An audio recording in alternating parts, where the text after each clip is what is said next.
Gather around the campfire, random viewer. Go on, sit next to Jim. He won't bite, I think. Today, I'm gonna be listing you off the 10 horror mangas to read for Halloween. And I know what you're thinking. Isn't Junji Ito gonna be like 80% of this list? And I say you're right, if this was that kind of list. But I decided to only pick one Junji Ito story for this list because there are a ton of underrated stories out there that deserve more love and attention. Just a disclaimer though, 1, this is just my opinion. 2, they're not really in any order, so just because the series has the number 2 spot doesn't mean that it is better than the series on the number 10 spot. And finally, I have not read all 1,650 horror series, so if I miss one that you like, comment down below. I want to check them out. But before we get to the actual video, we have some honorable mentions. Parasite, Chainsaw Man, Death Note, Zom 100, and Berserk. These series are considered horror, but it's either very little of it, or it's not really their main genre. Hellsing and Dorohedoro. I haven't finished reading these two, so I can't really add them to the list, but I heard that they're both really good. I Am a Hero and Homunculus. I haven't read these series, but I heard they're also really interesting. Happiness. There's a series listed in here that's basically the same thing, but just done better, and I'll explain it more in a bit. But now with all that being said, stare into the fire and get ready for the 10 horror mangas to read for Halloween.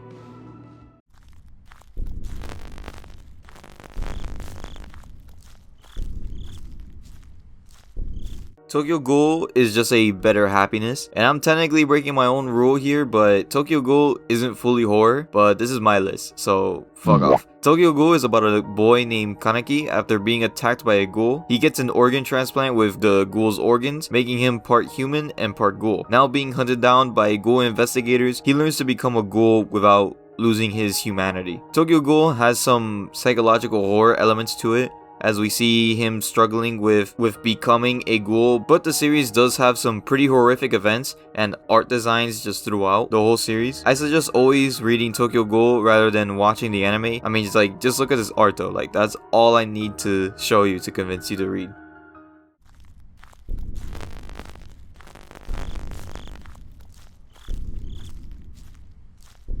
Jimin is a really fucked up series. I'm probably mispronouncing the fuck out of that name. Jimin is about a boy named Masato who loves animals and spends most of his childhood at a zoo. But after returning 7 years later, he notices something strange about the animals. The animals have human faces and are now taking out their revenge on the human race for being experimented on. At first I thought this series was just shock factor, just showing a bunch of really brutal and gory deaths, but later on it does get into some kind of storytelling. But this series is just really fucking weird, and it is carried by the art designs of the animals. But not only that, the series is pretty short with only 40 chapters, so you could technically read it all in one day depending on the person.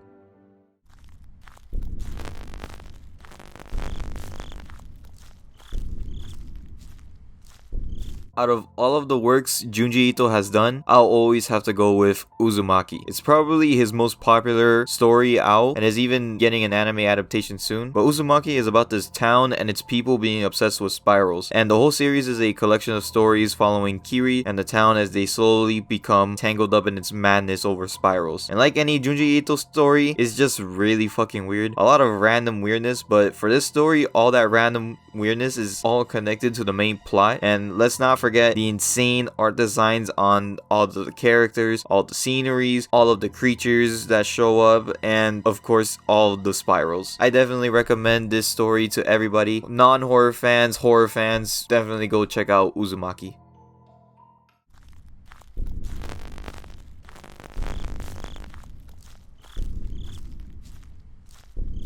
The same thing with Tokyo Ghoul also applies with Ajin. It's not fully horror. There's a lot of action scenes in it. But again, this is my list, so go fuck yourself. Ajin Demi-Human is about these mysterious immortals called Demi-Humans that appear on Earth. It follows Kei Nagai, a normal high school student who survives a horrible accident, revealing to not only himself but the world that he is a demi-human. Now on the run, he finds himself alone, being targeted by police, bounty hunters, and other demi-humans. The story itself is carried by its action-packed scenes and characters, since it has a really easy to follow premise, but just with an added slice of mystery behind it. The designs of the demi-humans are really simple but effectively creepy, and overall it's just a pretty good series. I say go give this one a shot if you haven't.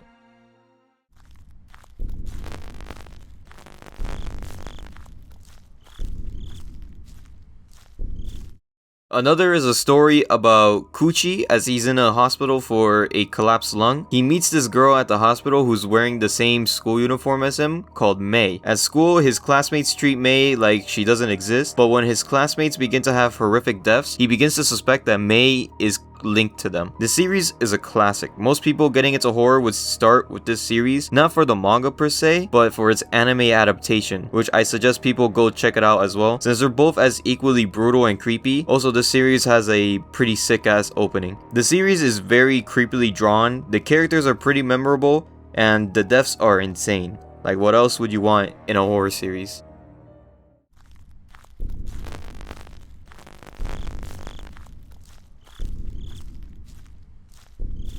Mieruko-chan is a special entry because, like Zom 100, this series is a comedy horror mix. However, Zom 100 is more comedy action than a horror mix, while Mieruko-chan is comedy horror. Mieruko-chan is about this girl named Miku who can see these disfigured and honestly nightmare-inducing ghosts. The ghosts try to get her attention and make her react, but Miku boldly ignores her. I say boldly because if you see this coming straight at you, I'll just crawl into like a ball. While she can pretend not to see them, she can still see them disturbing the people around her, including her best friend, fanservice model number 862. This series has a very unique and creative concept and a pretty good anime adaptation, but I don't hear many people talking about it. I know a lot of people don't like the fan service from the series, but that shouldn't distract you from the great story that is Mieruko-chan.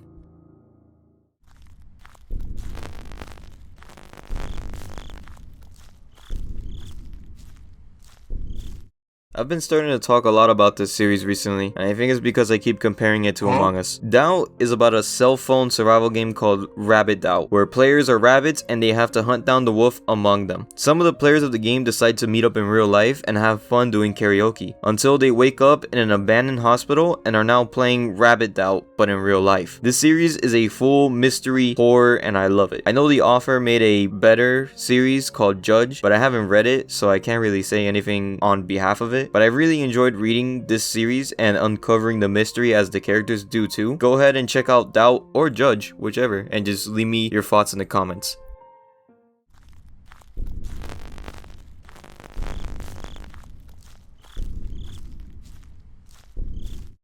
Made by the same creator of Happiness, Blood on the Tracks follows Osabe, who lives a normal life. He has friends, he has a crush, and he loves his parents. However, his mother has always been super protective over him. One day, a certain incident at a family trip starts to open his eyes about his mother's dangerous affection. This story, while not having horrific visuals or scary monsters, it is terrifying due to its psychological nature. I don't want to spoil or expose too much about it, so I just suggest taking a look and see for yourself.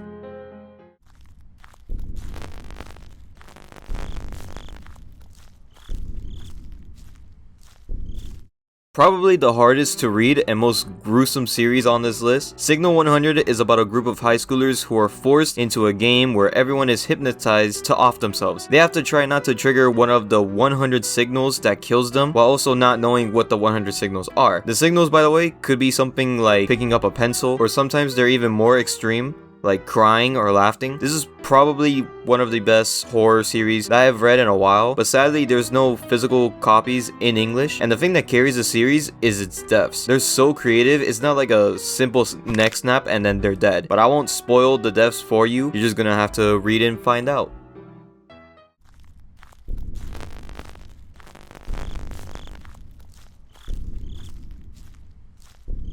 The shortest entry on our list, Ibitsu, is only 13 chapters long and goes straight to the point with its horror. Ibitsu is about an urban legend of a little girl in a dress roaming around in a garbage lot asking people if they would have a little sister. It follows Kazuki as he comes across this urban legend. Now the little girl starts to stalk him as she tries to become his new little sister. I read this series in an entire day. It's super short. It gets to the creepiness quickly, unlike some series that take a couple of chapters to get into its horror elements. The drawings aren't anything special until it gets into the creepy moments and deaths in the series, and it's been pretty difficult to get the physical copy in English, but it's still worth reading and experiencing, and I think it's perfect for a chilly night on Halloween.